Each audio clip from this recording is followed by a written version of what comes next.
Ecuador's Confederation of Indigenous Nationalities met with President Guillermo Lasso on Thursday to discuss rising fuel prices and the government's economic policy.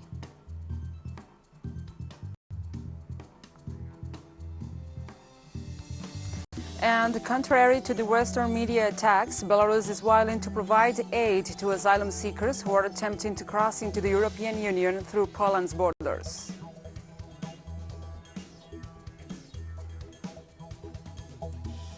And on Thursday, Angola celebrated its Independence Day, marking the 46th anniversary of the end of Portuguese colonial rule in 1975.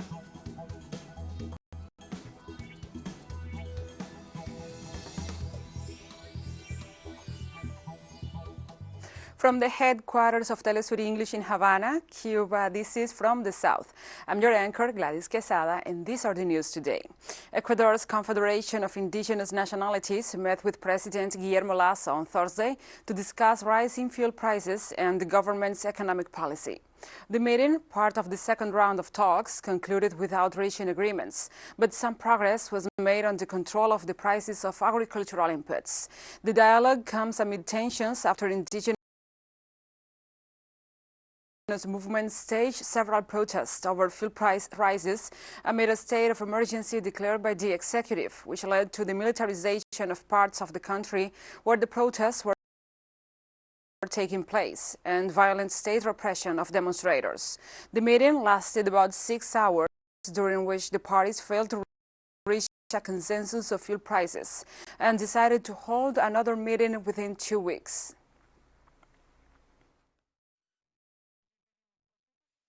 There have been advances on many of the 6 points proposed for this meeting. On the issue of fuel prices, the national government will review internationally what they can do. In that sense, this organization hopes that in 15 days we will have an answer on the proposed fuel prices. Now we continue. 800 people who form part of a migrant caravan crossing Mexico have regularized their situation in the country with the help of the authorities and desisted from continuing the dangerous journey north. The National Institute of Migration provided humanitarian visitors cards to foreign citizens who are in vulnerable conditions and voluntarily decided to abandon the caravan. The mainly Central American nationals who benefit from these measures are now in the southern state of Oaxaca, where they are considering their options. Mexico saw a record number of people crossing its territory to reach the United States in September. The government continues to urge the United States to meet its commitments to finance programs in Central America to provide job opportunities and tackle poverty to allow people to stay in their home countries.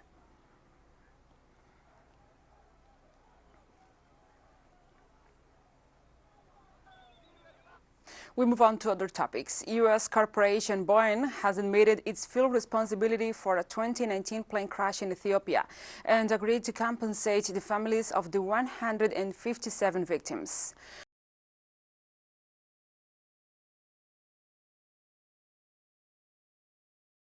According to a legal stipulation filed in a United States District Court in Chicago, the company accepts responsibility for the crash of Ethiopian Airlines Flight 302 in March 2019.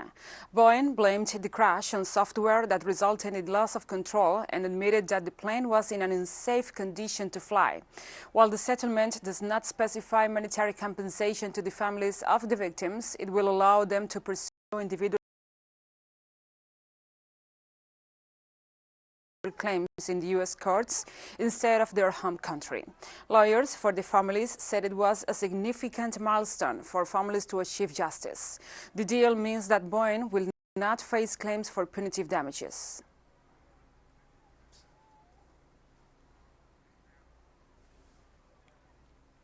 The University of Oxford in the United Kingdom has begun the first human clinical trials of a new Ebola vaccine.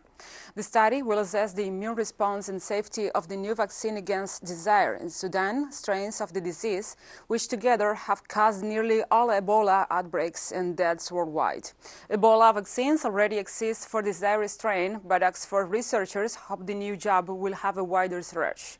A planned sample of 26 volunteers will all receive 1 dose of the vaccine. Following the vaccination, participants will be monitored through several visits over a 6-month period, with results expected in the second quarter of 2022. Scientists are using the same technology that was used to develop the Oxford-AstraZeneca COVID-19 vaccine. We are using the same technology that we used to develop the Oxford-AstraZeneca COVID vaccine. So the vaccine that we've developed, it is actually designed to target 2 species of Ebola virus, and these are the 2 species that have caused the vast majority of Ebola outbreaks and deaths. The Sudan Ebola virus that we're also targeting here is also a very deadly form of Ebola. The fatality rate from these kind of viruses ranges from somewhere between 20 to 90%. So these are very, very serious illnesses, and having vaccines that can protect people, give the best possible protection, it's something that the world really needs. And we'll be right back after this very short break, so don't go away.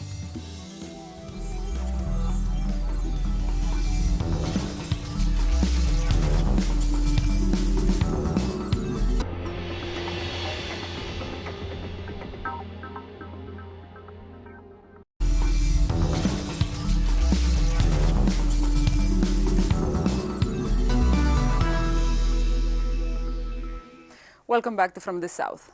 Belarus is willing to provide aid to asylum seekers who are attempting to cross into the European Union through Poland's borders.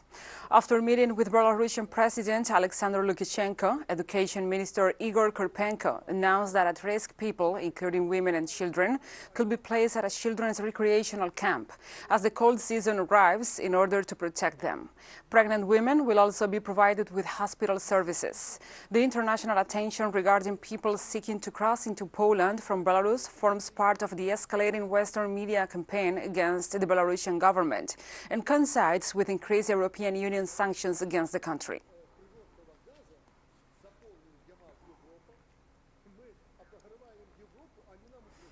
And we have more on the matter. Belarusian President Alexander Lukashenko vowed to respond to any new sanctions imposed over the presence of asylum seekers on the country's border with Poland, including by potentially cutting off the transit of natural gas to Europe. We have increased the volumes of natural gas pumped via Belarus. The Yamal-Europe pipeline is full. We are hitting Europe, and they are threatening that they will close the border. And what if we block the supply of natural gas there? If European Union countries impose additional sanctions on us, indigestible and unacceptable for us, we must respond.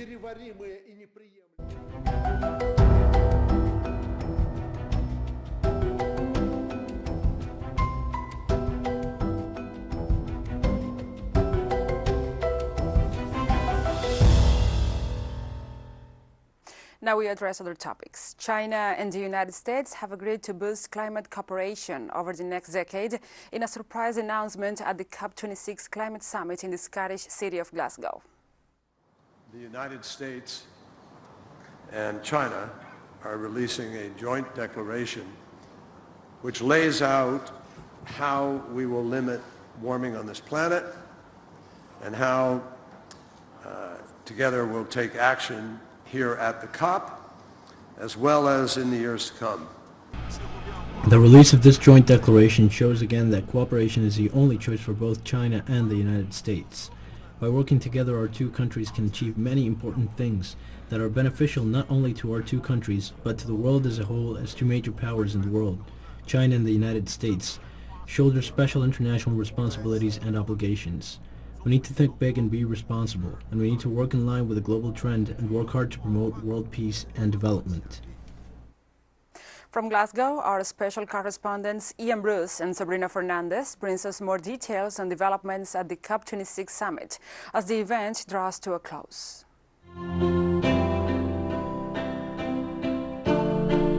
Hello and welcome to the COP26 Coalition in Glasgow. I'm Sabrina Fernandez. And I'm Ian Bruce, and this is Inside Outside, your daily look at what's going on inside the COP26 and outside in the struggle for climate justice. Wednesday, the 10th of November, was the last day of the People's Summit and the anti-penultimate day of the COP26 itself, the moment when the UK presidency published the draft text of a so-called agreement. That didn't impress these protesters much, still out on the streets of Glasgow. This action, organised by Extinction Rebellion, was targeting JP Morgan, the dirtiest bank on the planet, and demanding it stop financing fossil fuels. And this was Storm, the goddess of the sea, made out of recycled plastic, who's walked all around Scotland to raise awareness of the environmental crisis.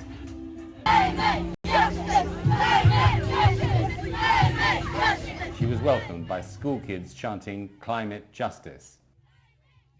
The big news inside the COP was the publication early on Wednesday morning of a draft of a final agreement, what in the language of these UN summits is called a cover decision. This is in fact made up of 3 texts to cover each of the UN bodies that is meeting here in Glasgow. And it's not really an agreement at all, more of a political statement, a long wish list of things the UK presidency wants countries to agree are necessary and urgent, but with little or nothing in the way of concrete steps to achieve them. We spoke to 2 founders of the COP26 coalition who've been following this process for many years on the inside and the outside. They are Mary Church from Friends of the Earth Scotland and Dorothy Guerrero of Global Justice Now. So what did they make of the draft text?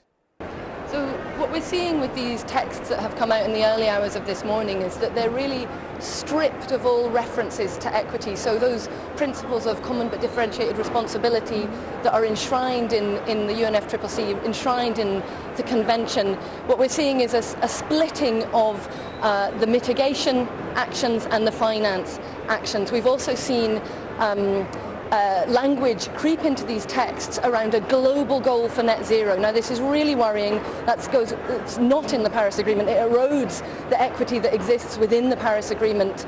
Rich historical polluters who've done most to cause the crisis really have to cut their emissions furthest and fastest, and that needs to be over the next decade, with more time for countries who've done least to cause the crisis and are on the front lines of the crisis to bring down their emissions. It is disappointing. It is very depressing, of course, but we see that coming because from the discussions on climate finance last week and the discussions on science, they're really zeroing in on all these nature-based solutions, and then also really putting emphasis on the fact that there's promises, there's all these figures, they're really, really big, but it's stripped of policy as well, because if you ask how will they deliver it, it's so unclear. I think the other thing that we're really worried to see in there is language, and this appears 3 times in the cover decision, in the COP cover decision, language on nature-based solutions, which sounds like, motherhood and apple pie. Who could possibly object to nature-based solutions? But actually, this is, a really dangerous concept that has been put forward by the likes, the big polluters. Shell, for example, is amongst its biggest fans. And nature cannot possibly compensate for the harm that we are doing and the harm that is locked in the plans of countries and big polluters over the course of the next 10 to 20 years. We simply have to phase out fossil fuels. We cannot just say nature is going to fix all of this for us. And also the sources of the climate finance, where it will go to international financial institutions, it will go through all these corporations that are greenwashing and will be given a role to manage this finance. It will not be given to countries to manage. Assad Raymond also spoke in the high-level plenary of the UN Climate Summit here in Glasgow on behalf of the COP26 coalition, and he responded to what is on offer from the government's meeting today. Whilst we are frustrated and angry, we are not without hope. We know it's ordinary people who change history, and we will change history. Thank you, Chair. On the inside, we'll see in the course of these final 2 days of COP26 how far the governments of the Global South are prepared to go in opposing what's on offer. Bolivia has already slammed the cover text, saying that it assumes that nature is at the service of human needs. And Algeria also denounced that the text shifts responsibility onto developing countries. And outside, the opposition is clear for all to see. So that's all for today's Inside Outside. Thank you for joining us. See you tomorrow.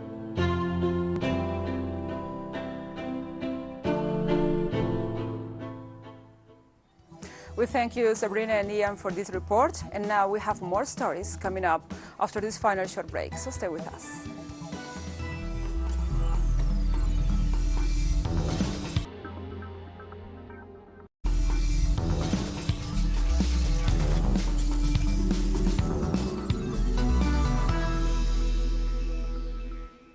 Welcome back to From the South. On Thursday, Angola celebrated its Independence Day, marking another anniversary of the end of Portuguese colonial rule in 1975. Addressing the nation on the eve of the anniversary, President of the Republic of Angola, João Lourenço, stated that by proclaiming independence, Angolans became free and equal, the masters of their own destiny. The first movement towards independence for Angola began in the 1950s with the creation of political groups fighting for self-determination. A guerrilla war for independence led by the People's Movement for the Liberation of Angola lasted almost 15 years, until independence was declared in 1975. Despite the declaration, Angola faced an ongoing struggle to free itself completely from imperialist forces, an effort in which Cuba played a key role, helping to prevent the advance of the apartheid regime of South Africa and also securing the independence of neighboring Namibia.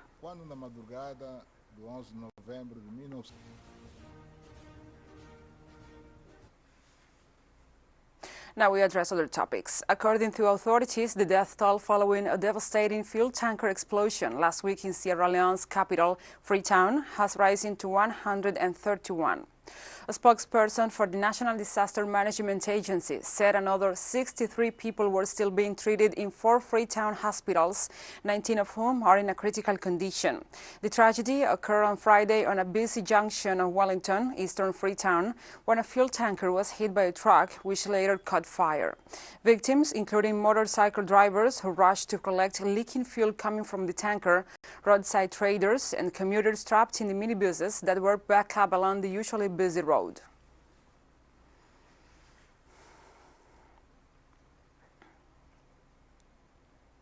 And the president of Sierra Leone, Julius Maada Bio, expressed condolences during a funeral service for 85 of the victims of last week's fuel tanker explosion. We want to make the bereaved family, the one that we lost people there directly, may they know say this is not a loss for Salone, not just a loss for them. And for me they take heart and also get faith that we as a country recommend all of the one that we don't pass to God the Almighty for making go get mercy on them and grant them merciful judgment. At least 3 people were killed and several others wounded when a suicide bomber rammed his car into a security convoy in the Somali capital Mogadishu on Thursday. The attack took place at a busy intersection near Villa Baidoa, the Somali military's second headquarters in the city. According to a police officer, the bomb blast targeted a convoy carrying personnel of the African Union mission in the country. He also said that the wounded were transported to nearby Medina Hospital. No group has yet claimed responsibility for this attack, but the Somali-based Al-Qaeda-affiliated terrorist group Al-Shabaab has claimed many recent attacks in the country. The attack came hours after a roadside bomb blast wounded at least 3 policemen in Mogadishu.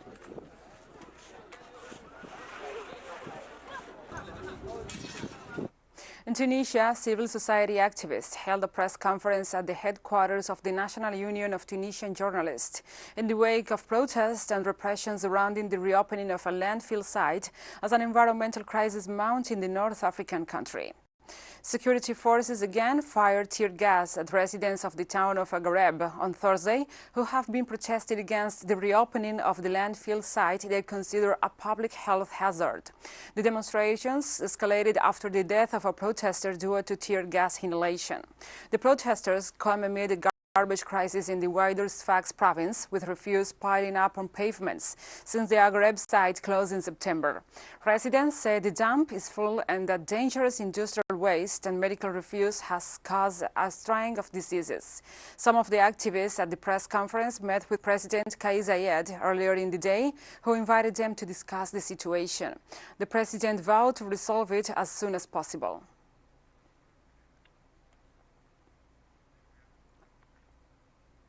Defiant Sudanese protesters continue to block streets after General Abdel Fattah al-Burhan named a new post-coup transitional council. The new council excludes representatives of the main bloc demanding a transition to civilian rule. On October 25th, Burhan dissolved the government led by Prime Minister Abdallah Hamdok detained the civilian leadership and declared a nationwide state of emergency, sparking a wave of international condemnation. His latest announcement comes just 2 days ahead of planned mass protests against the coup. At a closed-door Security Council meeting, UN Special Envoy Volker Perthes warned that the window is closing for dialogue and for a peaceful resolution.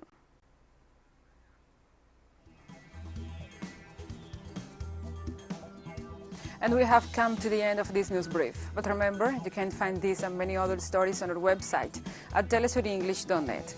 And also, if you feel so inclined, please join us on social media for all the latest news. We are on Facebook, Twitter, Instagram, and Telegram.